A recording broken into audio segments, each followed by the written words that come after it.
Welcome students. आज का हमारा बड़ा इंटरेस्टिंग टॉपिक है जी, वेरिएशन से रिलेटेड है। सबसे पहले हमें ये बात वाज़ेह करनी है कि वेरिएशंस क्या होती हैं। फिर इसके बाद हम देखेंगे कि हमारे पास की कौन कौन सी टाइप्स आती हैं। देखें, जैसे आम लाइफ की बात है, मैं बात करता हूँ जी एयर की।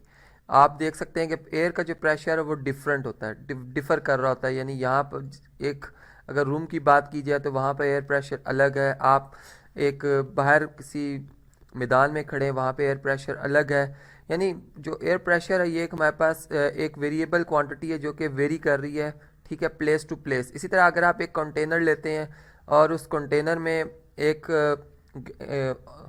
यानी एयर को या गैस को आप फिल करते हैं, तो उसकी वाल्स के साथ जो एयर का प्रेशर होता है वो एक्सर्ट हो रहा होता है। और अगर बैलून की एग्जांपल दूं तो वो बिल्कुल आप समझ जाएंगे कि उसमें जितनी ज़्यादा एयर प्रेशर होगा उतनी ज़्यादा उसकी वाल्स की थिकनेस हो जाएगी, ठीक है। और एक एक यानी यहाँ पर एक लिमिट होती है जहाँ तक कि बैलून जो है उसमें एयर जो है वो प्रेशर एग्जिस्ट कर सकता है। इसी तरह अगर हम एक और एग्जांपल से समझें तो क्रॉप्स की एग्जांपल बहुत अच्छी है कि आप ये बात समझ सकते हैं कि जैसे जितनी ज़्यादा आप क्रॉप्स यहाँ पर वेरी कर रही होती है, यानी एटमॉस्फेयर की बात होती है, फिर वर्कर्स की बात होती है कि जितने ज़्यादा वर्कर्स आप हायर करेंगे उतने ज़्यादा क्रॉप्स जो हैं आपके पास। अगर प्लेस ज़्यादा है यानी प्लेस के ऊपर भी डिपेंड कर रही है, और दूसरी बात लेबर के ऊपर डिपेंड कर रही है, सोर्सेज के ऊपर, तो ये वेरी कर रही होती है क्रॉप्स की जो रेट है।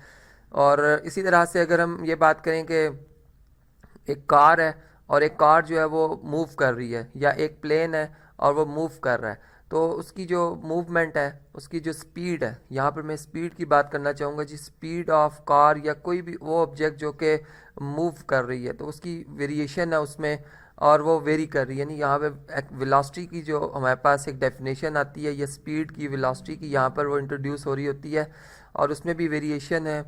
और इसी तरह से हमें और भी डिफरेंट यहाँ पर यानी एग्जांपल से समझ सकते हैं कि वेरिएशंस हमारे पास हैं। इसी तरह आप वेरिएशन की हमारे पास जी डिफरेंट टाइप्स आती हैं। यानी वेरिएशन में यहाँ पे मैंने डिफरेंट स्नैप्स बनाई हुई हैं, आप देख सकते हैं जी। इसमें जो फर्स्ट टाइप आती है हमारे पास वो डायरेक्ट वेरिएशन की है। यहाँ पे मैं साथ साथ लिख भी रहा हूँ हेडिंग को, कि ताकि आपको पता रहे कि ये डायरेक्ट वेरिएशन है। और जो हमारे पास सेकंड है टाइप, वो इन्वर्स वेरिएशन की है। अब डायरेक्ट और इन्वर्स वेरिएशन में क्या डिफरेंस है इसको ज़रा समझते हैं। देखिए, डायरेक्ट वेरिएशन बिल्कुल इस तरीके से कि आप जैसे इस स्नैप को देख सकते हैं। इस ऑफिस में डिफरेंट वर्कर्स हैं, सोर्सेज हैं, तो जारी बात है कि यहाँ अगर वर्कर्स की तादाद इंक्रीज़ करेंगे तो वर्क करने की जो सलाहियत है वो भी क्या हो जाएगी, इंक्रीज़ कर जाएगी। तो इसी तरह से यानी यहाँ पर वर्कर्स और काम करने की जो सलाहियत है वो आपस में डायरेक्ट वेरी कर रही हैं। यानी एक क्वांटिटी को आप इंक्रीज़ कर रही हैं और दूसरी क्वांटिटी जो है वो उसी के ऊपर डिपेंड होते हुए इंक्रीज़ हो रही है। तो ये जो आपके पास इस किस्म की जो वेरिएशन होगी इसको हम कहेंगे जी ये डायरेक्ट वेरिएशन है। इसी तरह क्रॉप्स की अगर बात की जाए तो यहाँ पर जितने हम वर्कर्स की तादाद बढ़ाएंगे उसी हिसाब से क्रॉप्स की तादाद भी हमारे पास ज़्यादा होगी, और इसी तरह जितना स्पेस बढ़ाएंगे उतनी क्रॉप्स ज़्यादा हमारे पास जो है वो हम उसको प्रोड्यूस कर सकते हो। तो इस तरह से यहाँ भी डायरेक्ट वेरिएशन आ रही है। इसी तरह से ये मैन्युफैक्चरिंग प्रोडक्ट्स आ रही हैं जी, वर्कर्स ज़्यादा हैं, प्रोडक्ट्स भी ज़्यादा बनेंगी, जारी बात है कि आपके पास सोर्सेज ज़्यादा हैं। इसी तरह अब कार की बात है कि जितनी कार में यहाँ पे एक्सेलरेशन इंक्रीज़ करेंगे उतनी ही ज़्यादा उसकी स्पीड क्या होती जाएगी, वेरी करती जाएगी, स्पीड क्या होती जाएगी, बढ़ती जाएगी।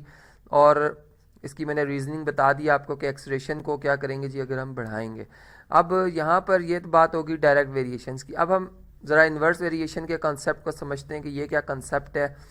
देखिए, इन्वर्स वेरिएशन में इस तरह से मैं कह सकता हूँ कि टाइम जो है इसी ऑफिस की मैं एग्जांपल दूंगा कि इस ऑफिस में हमने वर्कर्स की तादाद को इंक्रीज़ कर दिया। अब वर्कर्स क्या हो गए जी, इंक्रीज़ हो गए हैं, और इसका इफ़ेक्ट क्या पड़ा कि जो काम जो उनका एक वर्क था, फॉर एग्जांपल उन्होंने एक प्रोजेक्ट था जो फिनिश करना था, वर्कर्स को इंक्रीज़ किया, वही प्रोजेक्ट उनका अब जो है वो उसका टाइम ड्यूरेशन डिक्रीज़ हो गया, यानी वर्क जल्दी कंप्लीट हो गया। तो यहाँ पर हमने ये देखा कि जो हमारे पास टाइम था, टाइम लिमिट्स थी उस वर्क को कंप्लीट करने की, वो डिक्रीज़ हुई हैं, जबकि जो क्वांटिटी थी वर्कर्स की वो इंक्रीज़ हुई। तो इसमें इन दोनों में आपस में जो रिलेशन आया वो किसका आया जी, इन्वर्स वेरिएशन का आया। इसी तरह मैं क्रॉप्स की एग्जांपल देता हूँ। क्रॉप्स को जिस वक्त हम फार्मर्स को हायर करते हैं इनको कट करने के लिए, ठीक है, यहाँ पर तो जिसको कट करेंगे तो जितने वर्कर्स ज़्यादा हम हायर करेंगे, फार्मर्स ज़्यादा होंगे, उतनी जल्दी ये क्रॉप्स जो पूरे जो एरिया उससे क्या कर दी जाएंगी जी, कट कर दी जाएंगी और ये वर्क उनका जल्दी कंप्लीट होगा। तो इस तरह से ये इन्वर्स वेरिएशन की हमारे पास एग्जांपल है। तो यहाँ पे हमने ये बात समझी कि हमारे पास आम लाइफ में दोनों ही तरह की वेरिएशन एग्जिस्ट कर रही होती हैं।